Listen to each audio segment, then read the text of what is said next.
दोस्तों नमस्कार। दोस्तों मार्गदर्शन एनसीईआरटी श्रृंखला में आज की वीडियो में आप पढ़ेंगे 9वीं कक्षा के भूगोल समकालीन भारत भाग 1 का अध्याय 3 अपवाह। दोस्तों अपवाह शब्द एक क्षेत्र के नदी तंत्रों की व्याख्या करता है। अपवाह का आशय जो होता है एक क्षेत्र के रिवर सिस्टम से इसका अर्थ लिया जाता है। भारत के भौतिक मानचित्र को जब आप देखते हैं तो आप पाएंगे कि विभिन्न दिशाओं से छोटी छोटी धाराएं आकर एक साथ मिल जाती हैं और एक मुख्य नदी का निर्माण करती हैं और अंत में इसका निकास किसी बड़े जलाशय जैसे झील या समुद्र या महासागर में हो जाता है। और एक नदी तंत्र द्वारा जिस क्षेत्र का जल प्रवाहित होता है उसे एक अपवाह द्रोणी कहते हैं। मानचित्र का अवलोकन करने पर यह भी पता चलता है कि कोई भी ऊंचा क्षेत्र जैसे पर्वत या उच्च भूमि या पठार या दो पड़ोसी अपवाह द्रोणियों को एक दूसरे से अलग करती हैं और इस प्रकार की उच्च भूमि को जल विभाजक कहा जाता है। यहां पर देखिए इस चित्र में एक धारा है, धारा अ, और दूसरी धारा धारा ब, जो ये धारा में प्रवाहित हो रही है। और यहां पर एक ऊंचा पर्वत क्षेत्र या पठारी भाग जो कि दो धाराओं को एक दूसरे से अलग करता है उसे जल विभाजक कहा जाता है। दोस्तों क्या आपको पता है कि विश्व की सबसे बड़ी अपवाह द्रोणी अमेजन नदी है? तो सबसे बड़ी नदी बेसिन जो है वो अमेजन नदी बेसिन है। और आपको ये जानकारी करना है कि भारत में किस नदी की अपवाह द्रोणी सबसे बड़ी है, तो इसका उत्तर आपको कमेंट बॉक्स में देना है कि दुनिया की सबसे बड़ी अपवाह द्रोणी या अपवाह बेसिन अमेजन नदी की है और भारत में किस नदी की अपवाह द्रोणी सबसे बड़ी है। दोस्तों भारत में अपवाह तंत्र के बारे में आइए जानते हैं। भारत के अपवाह तंत्र का नियंत्रण मुख्यतः भौगोलिक आकृतियों द्वारा होता है और इस आधार पर भारतीय नदियों को दो मुख्य वर्गों में विभाजित किया जा सकता है। पहले प्रकार का हिमालयी नदियां हैं, हिमालय की नदियां हैं, और दूसरी प्रायद्वीपीय नदियां हैं। दोस्तों भारत के दो मुख्य भौगोलिक क्षेत्रों से उत्पन्न होने के कारण हिमालय और प्रायद्वीपीय नदियां एक दूसरे से अलग हैं। हिमालय की जो नदियां हैं, अधिकतर नदियां वो 12मासी हैं, यानी हमेशा इसमें पानी बहता है और इनमें वर्ष भर पानी भरता रहता है, बहता रहता है, क्योंकि इन्हें वर्षा के अतिरिक्त ऊंचे पर्वतों से पिघलने वाले हिम के द्वारा भी जल प्राप्त होता है। और हिमालय की दो मुख्य नदियां सिंधु और ब्रह्मपुत्र इस पर्वतीय श्रृंखला के ऊपरी भाग से निकलती हैं। इन नदियों ने पर्वतों को काटकर गार्ज या खड्ड का निर्माण किया है और हिमालय की नदियां अपने उत्पत्ति के स्थान से लेकर समुद्र तक के लंबे रास्ते को तय करती हैं और ये अपने मार्ग के ऊपरी भागों में तीव्र अपर्दन क्रिया जो है वो संचालित करती हैं। तीव्र अपर्दन क्रिया से करती हैं और अपने साथ भारी मात्रा में सिल्ट यानी गाद और बालू का संवहन करती हैं।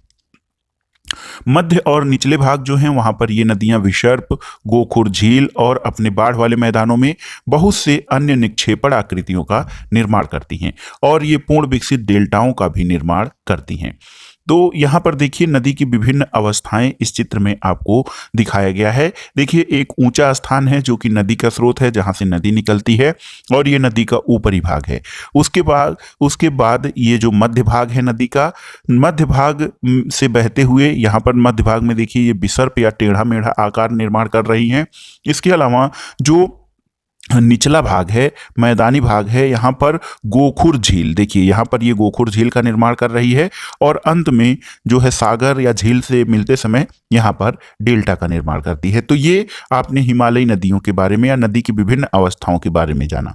इसके अलावा जो प्रायद्वीपीय नदियाँ हैं ये मौसमी हैं, यानी ये सदावाहिनी या वर्ष भर 12मासी नहीं होती हैं।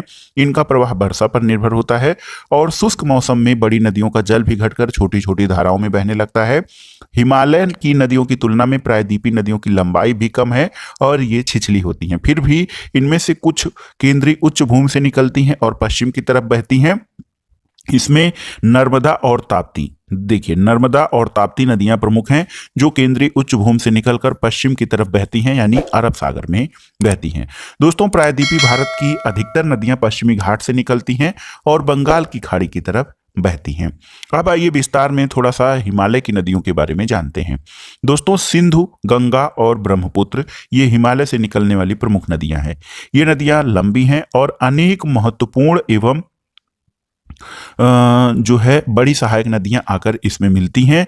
किसी नदी तथा उसकी सहायक नदियों को नदी तंत्र या रिवर सिस्टम कहा जाता है। तो सबसे पहले हम जानते हैं सिंधु रिवर सिस्टम के बारे में, सिंधु नदी तंत्र या इंडस रिवर सिस्टम के बारे में। दोस्तों, सिंधु नदी का उद्गम कहाँ है? तो आप जानते हैं सिंधु नदी का उद्गम मानसरोवर झील के निकट तिब्बत में है और पश्चिम की ओर बहती हुई यह नदी भारत में लद्दाख से प्रवेश करती है और इस भाग में यह बहुत ही सुंदर दर्शनीय गार्ज का निर्माण करती है।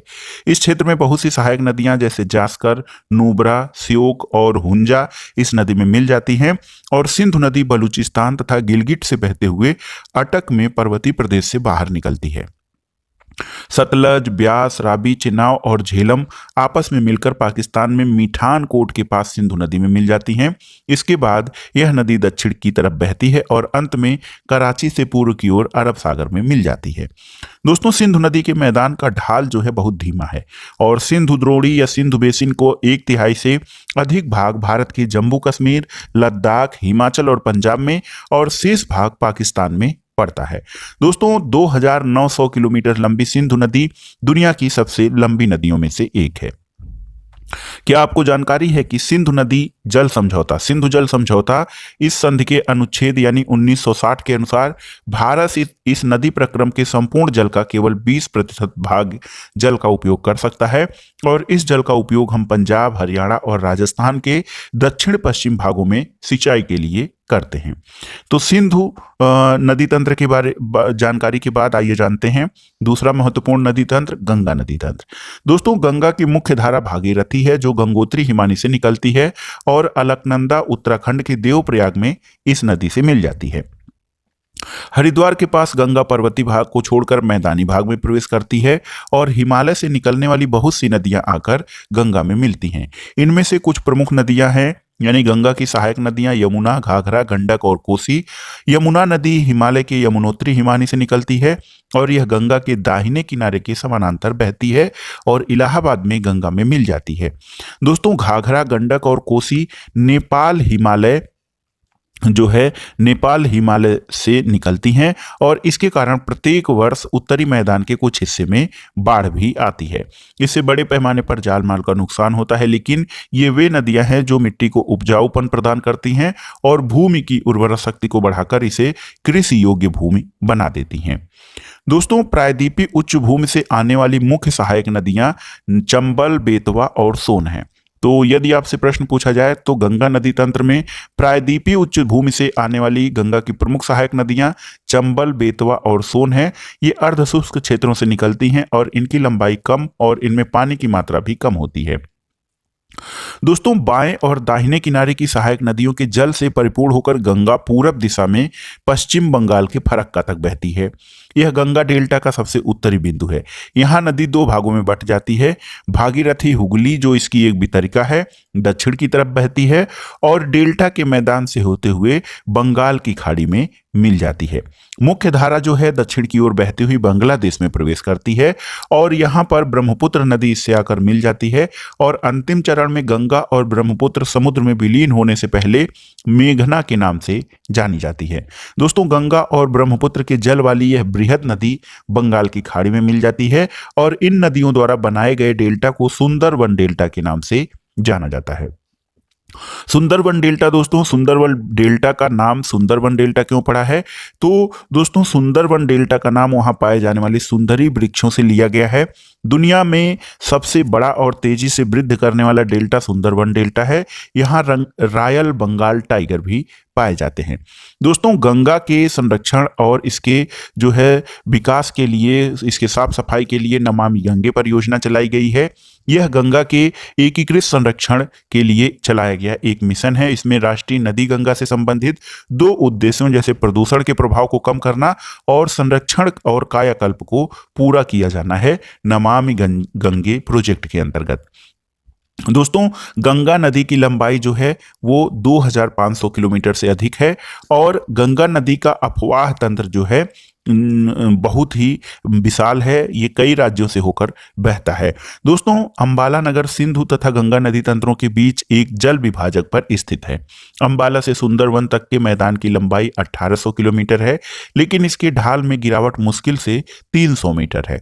दूसरे शब्दों में प्रति 6 किलोमीटर की दूरी पर ढाल में गिरावट केवल 1 मीटर है। इसलिए इन नदियों में अनेक बड़े बड़े विसर्ग बनते हैं। अब आइए देखते हैं दोस्तों तीसरा महत्वपूर्ण हिमालयी नदियों में ब्रह्मपुत्र नदी तंत्र। दोस्तों, ब्रह्मपुत्र नदी तिब्बत की मानसरोवर झील के पूरब और सिंधु और सतलज के स्रोतों के काफी नजदीक से निकलती है। ब्रह्मपुत्र नदी की लंबाई सिंधु से कुछ अधिक है, लेकिन इसका अधिकतर भाग या अधिकतर मार्ग भारत से बाहर स्थित है। यह हिमालय के समानांतर पूरब की ओर बहती है। नामचा बरवा शिखर, जिसकी की ऊंचाई 7757 मीटर है, इसके पास पहुंचकर यह अंग्रेजी के यू अक्षर जैसा मोड़ बनाकर भारत में अरुणाचल प्रदेश में गार्ज के माध्यम से प्रवेश करती है। यहां इसे दिहांग के नाम से जाना जाता है और दिबांग, लोहित, केनुला और दूसरी सहायक नदियां इससे मिलकर असम में ब्रह्मपुत्र नदी का निर्माण करती हैं। दोस्तों, ब्रह्मपुत्र को तिब्बत में सांगपो के नाम से और बांग्लादेश में जमुना के नाम से जाना जाता है। तो आइए सबसे पहले यहाँ पर इस मानचित्र के माध्यम से प्रमुख नदियों और झीलों के बारे में जानते हैं। भारत की प्रमुख नदियाँ और झीलें, तो यहाँ पर देखिए आप, जो सिंधु नदी के बारे में हम बात कर रहे हैं, यहाँ तिब्बत से इसका उद्गम है सिंधु नदी, जो देखिए जम्मू कश्मीर में बहते हुए ये पाकिस्तान में चली जाती है और फिर झेलम, चिनाब, रावी, सतलज और ब्यास नदियों में मिलकर ये अंत में अरब सागर में गिर जाती है। इस प्रकार जो दूसरा महत्वपूर्ण नदी तंत्र है गंगा नदी। यहाँ पर देखिए ये गंगा नदी गंगोत्री हिमालय से, गंगोत्री हिमनद से निकलती है। यमुना इसकी सहायक नदी है। इसके अलावा चंबल, बेतवा नदियाँ यमुना की सहायक नदियों होते हुए ये जो है सोन नदी, ये सब गंगा में मिल जाती हैं और गंगा अंत में बांग्लादेश से होते हुए बंगाल की खाड़ी में गिरती है। यहाँ पर तीसरा जो नदी तंत्र है ब्रह्मपुत्र। तो देखिए यहाँ पर ब्रह्मपुत्र को सांगपो कहा जाता है। दोस्तों, ब्रह्मपुत्र नदी को सांगपो तिब्बत में कहा जाता है। तो जब ये देखिए सिंधु नदी का उद्गम और ब्रह्मपुत्र नदी का उद्गम बहुत ही नजदीक नजदीक स्थित है। ब्रह्मपुत्र नदी हिमालय के समानांतर ऐसे बहते हुए अरुणाचल प्रदेश में एक यू आकार का गार्ज बनाते हुए यहाँ पर भारत में प्रवेश करती है। दिहांग और लोहित नदियाँ इसकी सहायक नदियाँ हैं और ये यहाँ से ब्रह्मपुत्र नदी के नाम से जानी जाती है और फिर अंत में ये बांग्लादेश में गंगा नदी से मिल जाती है और यहाँ पर एक विशाल जो है डेल्टा का निर्माण होता है, जिसे कि सुंदरवन डेल्टा कहा जाता है। इसके अलावा दोस्तों सिंधु नदी तंत्र, गंगा नदी तंत्र और ब्रह्मपुत्र नदी तंत्र के अलावा कई झीलें हैं, जैसे राजस्थान में सांभर नमक झील है, राणा प्रताप सागर झील है, गांधी सागर झील है, गोविंद बल्लभ पंत सागर है। तो ये सारे झीलें भी हैं। इसके अलावा यहाँ पर देखिए उड़ीसा में एक महत्वपूर्ण चिल्का झील है और अन्य नदियां देखिए यहाँ मध्य उच्च भूमि से नर्मदा और ताप्ती नदियां निकलती हैं जो अरब सागर में गिर जाती हैं। इसके अलावा पश्चिमी घाट से निकलने वाली नदियां हैं। यहाँ पर गोदावरी नदी है, ये देखिए गोदावरी नदी, कृष्णा नदी और तुंगभद्रा नदी। इसके अलावा दोस्तों यहाँ पर देखिए कृष्णराज सागर झील स्थित है। फिर यहाँ पर दक्षिण में, एकदम दक्षिण में कावेरी नदी है और केरल में वेम्बनाड झील यहाँ पर स्थित है। पुलिकट झील यहाँ पर स्थित है। देखिए पुलिकट झील का स्थल ये है। तो आपने मोटे तौर पे यहाँ पे भारत की नदियों के बारे में जान लिया है और उनकी अवस्थिति देख ली है। और हिमालयी नदी तंत्र जैसे गंगा नदी तंत्र, सिंधु नदी तंत्र, गंगा नदी तंत्र और ब्रह्मपुत्र नदी तंत्र के बारे में आप पढ़ रहे हैं। दोस्तों, तिब्बत जो है एक शुष्क और शीत और शुष्क क्षेत्र है और यहाँ पर इस नदी में जल और सिल्ट की मात्रा बहुत कम होती है। भारत में यह उच्च वर्षा वाले क्षेत्र से होकर गुजरती है ब्रह्मपुत्र नदी और यहाँ नदी में जल और सिल्ट की मात्रा बढ़ जाती है। असम में ब्रह्मपुत्र अनेक धाराओं में बहकर एक गुम्फित नदी के रूप में बहती है और बहुत से नदी द्वीपों का निर्माण करती है। दोस्तों, ब्रह्मपुत्र नदी द्वारा एक द्वीप बनाया गया है जो कि दुनिया का सबसे बड़ा नदी द्वीप है, जिसको माजुली द्वीप कहा जाता है और माजुली को असम की सांस्कृतिक राजधानी भी कहा जाता है। दोस्तों प्रत्येक वर्ष वर्षा ऋतु में जो ब्रह्मपुत्र नदी है अपने किनारों से ऊपर बहने लगती है और बाढ़ के द्वारा असम में और बांग्लादेश में जान माल की बहुत अधिक क्षति पहुंचाती है। उत्तर भारत की अन्य नदियों के विपरीत ब्रह्मपुत्र नदी में सिल्ट निक्षेपण की मात्रा बहुत अधिक होती है और इसके कारण नदी की सतह बढ़ जाती है और बार बार अपनी धारा के मार्ग में परिवर्तन करती है। तो हिमालयी नदियों के अध्ययन के बाद आइए जानते हैं प्रायद्वीपीय नदियों के बारे में। दोस्तों प्रायद्वीपीय भारत में मुख्य जल विभाजक का निर्माण पश्चिमी घाट द्वारा होता है, जो पश्चिमी तट के निकट उत्तर से दक्षिण की ओर स्थित है। और प्रायद्वीपीय भारत की अधिकतर मुख्य नदियां महानदी, गोदावरी, कृष्णा, कावेरी, ये सब पूर्व की ओर बहती हैं और बंगाल की खाड़ी में गिरती हैं। ये नदियां अपने मुहाने पर डेल्टा का निर्माण करती हैं और पश्चिमी घाट से पश्चिम में बहने वाली अनेक छोटी धाराएं हैं। नर्मदा और तापी दो बड़ी नदियां हैं जो कि पश्चिम की तरफ बहती हैं और ये ज्वार नदमुख या एक्सचुअरीज का निर्माण करती हैं, यानी नर्मदा और ताप्ती नदियां ये डेल्टा का निर्माण नहीं करती हैं। प्रायद्वीपीय नदियों की अपवाह द्रोणियां आकार में अपेक्षाकृत छोटी हैं। आइए प्रमुख नदी द्रोणियों के बारे में जानते हैं। तो नर्मदा द्रोणी, दोस्तों नर्मदा का उद्गम मध्य प्रदेश के अमरकंटक पहाड़ी के निकट है। यह पश्चिम की ओर एक भ्रंश घाटी में बहती है और समुद्र तक पहुंचने के क्रम में यह नदी बहुत ही दर्शनीय स्थलों का निर्माण करती है। जबलपुर के निकट संगमरमर के सैलों में यह नदी गहरे गार जैसे बहती है और जहां यह नदी तीव्र ढाल से गिरती है वहां धुआंधार प्रपात का निर्माण करती है।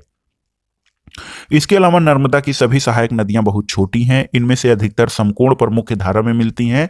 नर्मदा द्रोणी मध्य प्रदेश और गुजरात के कुछ भागों में विस्तृत है।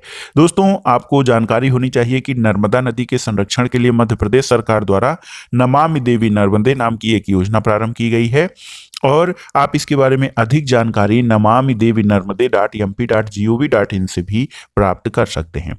दूसरी महत्वपूर्ण द्रोणी प्रायद्वीपीय नदियों में तापी द्रोणी है। तापी को ताप्ती भी कहा जाता है। दोस्तों तापी का उद्गम मध्य प्रदेश के बैतूल जिले में सतपुड़ा पर्वत श्रृंखलाओं से है। यह नदी नर्मदा के समानांतर एक भ्रंश घाटी में बहती है, लेकिन इसकी लंबाई बहुत कम है।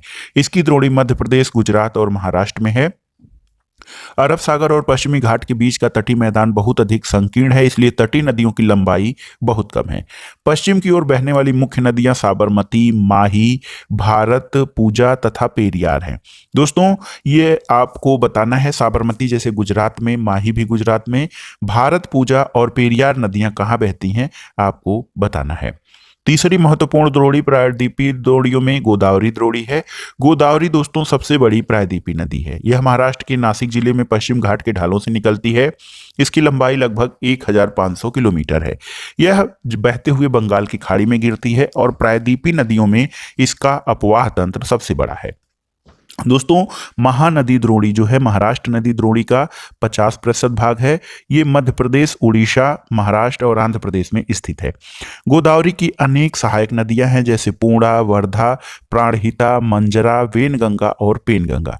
दोस्तों इनमें से अंतिम 3 सहायक नदियां जैसे मंजरा, वेनगंगा और पेनगंगा बहुत बड़ी हैं और बड़े आकार और विस्तार के कारण इसे दक्षिण गंगा के नाम से भी जाना जाता है। तो एक प्रश्न आपको मिल गया, गोदावरी को दक्षिण गंगा के नाम से जाना जाता है। अगला महत्वपूर्ण नदी तंत्र या नदी द्रोणी है महानदी द्रोणी। तो महानदी का उद्गम दोस्तों छत्तीसगढ़ की उच्च भूमि है और यह उड़ीसा से बहते हुए बंगाल की खाड़ी में मिल जाती है। इस नदी की लंबाई 860 किलोमीटर है और इसकी अपवाह द्रोणी महाराष्ट्र, छत्तीसगढ़, झारखंड और उड़ीसा में है। दोस्तों महानदी द्रोणी के बाद आइए जानते हैं कृष्णा द्रोणी। तो महाराष्ट्र के पश्चिमी घाट में महाबलेश्वर के निकट एक स्रोत से निकलकर कृष्णा नदी लगभग 1400 किलोमीटर बहकर बंगाल की खाड़ी में गिरती है। तुंगभद्रा, कोयना, घाट प्रभा, मूसी और भीमा कृष्णा की प्रमुख सहायक नदियां हैं और इसकी द्रोणी महाराष्ट्र, कर्नाटक और आंध्र प्रदेश में फैली हुई है। कृष्णा द्रोणी के बाद आइए जानते हैं कावेरी द्रोणी के बाद। दोस्तों कावेरी पश्चिमी घाट के ब्रह्मगिरी श्रृंखला से निकलती है और तमिलनाडु से कुडलूर के दक्षिण में बंगाल की खाड़ी में मिल जाती है। कावेरी नदी की कुल लंबाई 760 किलोमीटर है और कावेरी की प्रमुख सहायक नदियां अमरावती, भवानी, हेमावती और काबिनी हैं। इसकी द्रोणी तमिलनाडु, केरल और कर्नाटक में फैली हुई है। दोस्तों भारत में दूसरा सबसे बड़ा जलप्रपात कावेरी नदी बनाती है। इसे शिव समुद्रम के नाम से जाना जाता है। प्रपात द्वारा उत्पादित विद्युत मैसूर, बंगलौर और कोलार स्वर्ण क्षेत्र को प्रदान किया जाता है। दोस्तों आपको बताना है कि भारत का सबसे बड़ा जलप्रपात कौन सा है। ये आपके लिए आप गूगल सर्च करिए या किसी अन्य स्रोत से जानकारी लीजिए। आपको कमेंट बॉक्स में बताना है कि भारत का सबसे बड़ा जलप्रपात या वाटरफॉल कौन सा है। दोस्तों इन बड़ी नदियों के अतिरिक्त कुछ छोटी नदियां भी हैं जो पूरब की तरफ बहती हैं। दामोदर, ब्राह्मणी, वैतरणी और सुवर्णरेखा इसके कुछ महत्वपूर्ण उदाहरण हैं। दोस्तों पृथ्वी के धरातल का लगभग 71% भाग जल से ढका हुआ है। तो आप जानते हैं 2/3 भाग पृथ्वी का जल से ढका हुआ है, लेकिन इस जल का 97% जल जो है लवणीय है। केवल 3% जल ही स्वच्छ जल के रूप में उपलब्ध है, जिसका 3/4 भाग हिमानी के रूप में है। यानी जो हमारे लिए उपयोग के लिए जल है वो अत्यंत ही कम मात्रा में है। नदियों के बाद आइए जानते हैं झीलों के बारे में। तो दोस्तों कश्मीर घाटी की प्रसिद्ध डल झील, नाव वाले घर और शिकारा से आप परिचित हैं, जो प्रत्येक वर्ष हजारों पर्यटकों को आकर्षित करते हैं। और इसी प्रकार आप अन्य झील वाले स्थानों पर गए होंगे, वहां पर नौकायन, तैराकी और अन्य जलीय खेलों का आनंद आपने लिया होगा। दोस्तों कल्पना कीजिए कि अगर कश्मीर, नैनीताल और दूसरे पर्यटन स्थल पर झीलें नहीं होती तो क्या वो उतना आकर्षित करते जितना आज करते हैं। दोस्तों बिल्कुल नहीं। पर्यटकों को झीलें आकर्षित करती हैं और झीलों का बहुत ही महत्वपूर्ण स्थान पर्यटन में है। पर्यटकों के आकर्षण के अतिरिक्त मानव के लिए अन्य कारणों से भी झीलों का महत्व है। और पृथ्वी की सतह के गर्त वाले भाग में जहां जल जमा हो जाता है उसे झील कहा जाता है। दोस्तों बड़े आकार वाली जो झीलें हैं उनको समुद्र कहा जाता है, जैसे कैस्पियन सागर, मृत सागर और अरल सागर। ये झीलें हैं लेकिन इनका आकार बहुत बड़ा है, इसलिए इनको सागर कहा जाता है। दोस्तों भारत में बहुत सारी झीलें हैं। ये एक दूसरे से आकार और लक्षणों में अलग अलग हैं। कई झीलें अस्थायी हैं और कुछ केवल वर्षा ऋतु में ही पानी होती हैं। अंतर्देशीय अपवाह वाले अर्धशुष्क क्षेत्रों की द्रोणी वाली झीलें, यहाँ पर केवल वर्षा क्षेत्र में पानी होता है।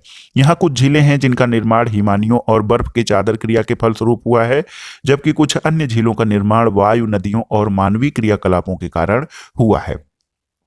एक विसर्प नदी जो होती है बाढ़ वाले क्षेत्रों में कटकर गोखुर झील का निर्माण करती है।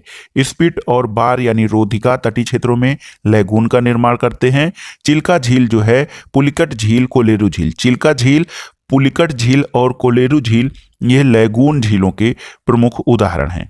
दोस्तों अंतर्देशीय भागों वाली झीलें कभी कभी मौसमी होती हैं। उदाहरण के लिए राजस्थान की सांभर झील जो एक लवण जल वाली झील है और इसके जल का उपयोग नमक के निर्माण में किया जाता है।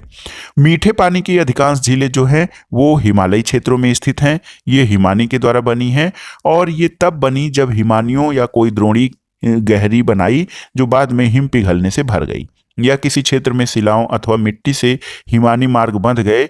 इसके विपरीत जम्मू और कश्मीर की बुलर झील भूगर्भीय क्रियाओं से बनी है। ये भारत की सबसे बड़ी मीठे पानी वाली प्राकृतिक झील है। डल झील, भीमताल, नैनीताल, लोकटाल, बड़ा पानी और कुछ अन्य महत्वपूर्ण पानी की भारत स्थित झीलें हैं। इसके अलावा दोस्तों जल विद्युत उत्पादन के लिए नदियों पर बांध बनाने से भी झील का निर्माण होता है, जिनको कि कृत्रिम झीलें कहते हैं। दोस्तों गुरु गोविंद सागर भाखड़ा नांगल परियोजना पर बनी हुई झील है। तो दोस्तों इसके अलावा गोविंद बल्लभ पंत सागर जो कि रिहंद बांध बनाने से उत्तर प्रदेश में बनी हुई एक मानव निर्मित झील है। दोस्तों झीलें जो है मानव के लिए बहुत अधिक लाभदायक होती हैं। एक झील जो है नदी के बहाव को सुचारू बनाने में सहायक होती है और अत्यधिक वर्षा के समय यह बाढ़ को रोकती है। सूखे के मौसम में पानी के बहाव को संतुलित करने में सहायता करती है। झीलों का प्रयोग जल विद्युत उत्पन्न करने में भी किया जाता है और ये आसपास के जलवायु को भी सामान्य बनाती हैं। जलीय पार तंत्र को संतुलित रखने में झीलों का महत्वपूर्ण स्थान है और झीलों की प्राकृतिक सुंदरता जो है पर्यटन को बढ़ाती है और इससे हमें मनोरंजन प्राप्त होता है। झीलों के महत्व के बारे में देखने के बाद आइए जानते हैं नदियों का अर्थव्यवस्था में क्या महत्व है। दोस्तों संपूर्ण मानव इतिहास में नदियां बहुत ही महत्वपूर्ण हैं, क्योंकि जो हमारी सभ्यता है उसका प्रारंभ और विकास नदियों के किनारे हुआ है। नदियों का जल मूल प्राकृतिक संसाधन है और यह अनेक मानवीय क्रियाकलापों के लिए अनिवार्य है। दोस्तों यही कारण है कि नदियों के तट ने प्राचीन काल से ही आदिवासियों को अपनी ओर आकर्षित किया है और ये गांव अब बड़े शहरों में परिवर्तित हो चुके हैं। आप अगर जो देखें या एक बार आप अध्ययन करें तो आप पाएंगे जो बड़े शहर हैं वो नदियों के किनारे ही स्थित हैं, चाहे प्रयागराज हो, कानपुर हो, इलाहाबाद हो, ये सब शहर नदियों के किनारे विकसित हुए हैं। लेकिन दोस्तों भारत जैसे देश के लिए जहां अधिकांश जनसंख्या जीविका के लिए कृषि पर निर्भर है, वहां सिंचाई, नौसंचालन, जल विद्युत निर्माण में नदियों का महत्व बहुत अधिक बढ़ जाता है। दोस्तों राष्ट्रीय नदी संरक्षण योजना क्या है? तो देश में नदी सफाई कार्यक्रम का शुभारंभ 1985 में गंगा एक्शन प्लान यानी गंगा एक्शन प्लान, गंगा कार्रवाई प्लान के साथ आरंभ हुआ। 1995 में राष्ट्रीय नदी संरक्षण योजना के तहत अन्य नदियों को जोड़ने के लिए गंगा कार्य योजना का विस्तार किया गया और नदियां देश में जल का प्रमुख स्रोत होती हैं। एनआरसीपी का मुख्य उद्देश्य नदियों के जल में प्रदूषण को कम करके जल की गुणवत्ता में सुधार करना है। नदी प्रदूषण या रिवर पोल्यूशन क्या होता है? दोस्तों नदी जल की घरेलू, औद्योगिक और कृषि में बढ़ती मांग के कारण इसकी गुणवत्ता प्रभावित हुई है। इसके परिणाम स्वरूप हुआ यह है कि नदियों से अधिक जल की निकासी होती जाती है, जिससे इसका आयतन घट जाता है और दूसरी ओर उद्योगों का प्रदूषित और अपरिष्कृत कचरा नदी जल में मिलता रहता है। इससे क्या होता है? जल की गुणवत्ता खराब होती है, जल जो है स्वच्छ नहीं रह जाता है, उसकी क्षमता यानी स्वच्छीकरण की क्षमता भी प्रभावित होती है। दोस्तों समुचित जल प्रवाह में गंगा का जल लगभग 20 किलोमीटर क्षेत्रफल में फैले शहरों की गंदगी को तनु करके समाहित करता है। लेकिन लगातार जो औद्योगिकरण बढ़ रहा है, शहरीकरण बढ़ रहा है, ये इस कारण गंगा जल अपने आप को जो है स्वतः संतुलित नहीं कर पाता है और ये प्रदूषण का स्तर इसमें बढ़ता जा रहा है। दोस्तों नदियों में बढ़ते प्रदूषण के कारण इनको स्वच्छ बनाने के लिए अनेक कार्य योजनाएं लागू की गई हैं और दोस्तों नदियों के प्रदूषित जल से हमारा स्वास्थ्य भी प्रभावित होता है। बिना स्वच्छ जल के मानव जीवन जो है, आप सोच नहीं सकते हैं कि बिना स्वच्छ जल के मानव जीवन किस प्रकार होगा, क्योंकि स्वच्छ जल के अभाव में हम जीवित नहीं रह सकते हैं। तो दोस्तों ये था आज का वीडियो। आपको कैसा लगा हमें कमेंट बॉक्स में जरूर बताइएगा। वीडियो देखने के लिए धन्यवाद दोस्तों। नमस्कार।